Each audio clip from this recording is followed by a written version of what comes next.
ದೇವೇಗೌಡರು ನಮ್ಮನ್ನು black mail ಮಾಡುತ್ತಿದ್ದಾರೆ, ಪಕ್ಷಕ್ಕೆ ಬರುವುದಾದರೆ ಬನ್ನಿ ಎಂದು ಹಲವರಿಂದ ಒತ್ತಡ ಹೇರ್ತಿದ್ದಾರೆ ಎಂದು ಬಿಜೆಡ್ ಜಮೀರ್ ಅಹಮದ್ ಅವರು ಆರೋಪ ಮಾಡಿದ್ದಾರೆ. ನಾವು 7 ಬಂಡಾಯ ಶಾಸಕರು ಕಾಂಗ್ರೆಸ್ ಸೇರುವುದು ಖಚಿತ ಎಂದು ಮೈಸೂರಿನಲ್ಲಿ ಜಮೀರ್ ಅಹಮದ್ ಸ್ಪಷ್ಟನೆ. ನಮಗೀಗ ಬೇರೆ ಥರನೂ ಒತ್ತಡ ಹಾಕ್ತಾರೆ.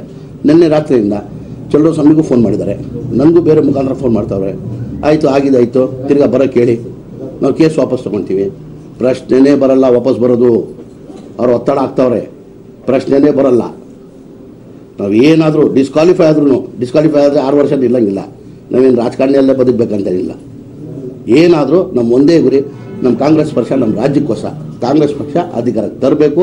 ಹಂಗೇನೋ ಡಿಸ್ಕ್ವಾಲಿಫೈ ಆದರೆ ಇನ್ನೂ ನಾವು ಫ್ರೀ ಆಗ್ತೀವಿ. ಹೈಕಮಾಂಡ್ ಬಿಟ್ಬಿಡ್ತೀವಿ. ನನ್ನ ಕ್ಷೇತ್ರದಲ್ಲಿ ಯಾರಿಗಾನ ಕೊಡ್ಕೊಳ್ಳಿ ಅಂತ ಕಾಂಗ್ರೆಸ್ ಹೈಕಮಾಂಡ್ ಬಿಟ್ಟು ನಾವೆಲ್ಲ ರಾಜೆಲ್ಲ ಸುತ್ತಾಡ್ತೀವಿ. ನನಗೆ ಕುಮಾರಸ್ವಾಮಿ ಅವರು ಹೇಳಿದ್ದಕ್ಕೆ ನಾನು ಕಾಂಗ್ರೆಸ್ ಮತ ಹಾಕಿರೋದು.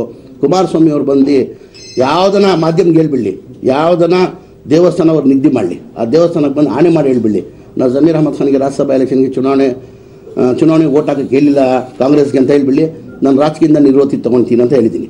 ಬಂದ್ರ ಕುಮಾರಸ್ವಾಮಿ ರಿಪ್ಲೈ ಕೊಟ್ಟರೆ ಅದಕ್ಕೆ ಕೊಟ್ಟಿಲ್ಲ. ಅಂದರೆ ಅವರೇ ಹೇಳಿ ನಮ್ಮ ಮೇಲೆ ಗೂಬೆ ಕುಡಿಸಿ ಒಟ್ಟಾರೆ ಏನಾಗಿದೆ, ಅವ್ರು ಹಿಂಗಾನ ಮಾಡಿ ನಮ್ಮ 7 ಜನ ತೆಗಿಬೇಕಾಗಿತ್ತು. ಅವರು ಒಂದು ಮಟ್ಟಿಗೆ ನಾವು ಬೆಳೆದ್ಬಿಟ್ಟಿದ್ದೀವಿ. ಅವ್ರನ್ನ ತೆಗಿಬೇಕು ಉದ್ದೇಶ ಅಷ್ಟೇ, ಅವರು ಬೇರೆ ಏನೂ ಉದ್ದೇಶ ಇಲ್ಲ. ನಮ್ಮ ಚಾಮರಾಜಪೇಟೆ ಮತದಾರರಿಗೆ ಜಮೀರ್ ಅಹಮದ್ ಖಾನ್ ಅಂದರೆ ರಾಜಕಾರಣಿ ಅಂತ ತಿಳ್ಕೊಂಡಿಲ್ಲ. ಜಮೀರ್ ಅಹಮದ್ ಖಾನ್ ಅಂದರೆ ಒಂದು ಮನೆ ಮಗ ಅಂತ ತಿಳ್ಕೊಂಡಿದ್ದಾರೆ. ನಮಗೀಗ ಬೇರೆ ಥರನೂ ಒತ್ತಡ ಹಾಕ್ತಾರೆ. ನಿನ್ನೆ ರಾತ್ರಿಯಿಂದ ಚಂದ್ರಸ್ವಾಮಿಗೂ ಫೋನ್ ಮಾಡಿದ್ದಾರೆ, ನನಗೂ ಬೇರೆ ಮುಖಾಂತರ ಫೋನ್ ಮಾಡ್ತಾವ್ರೆ. ಆಯಿತು, ಆಗಿದಾಯಿತು, ತಿರ್ಗಾ ಬರೋಕ್ಕೆ ಹೇಳಿ, ನಾವು ಕೇಸ್ ವಾಪಸ್ ತೊಗೊಳ್ತೀವಿ. ಪ್ರಶ್ನೆನೇ ಬರಲ್ಲ ವಾಪಸ್ ಬರೋದು. ಅವ್ರು ಒತ್ತಡ ಹಾಕ್ತಾವ್ರೆ, ಪ್ರಶ್ನೆನೇ ಬರಲ್ಲ.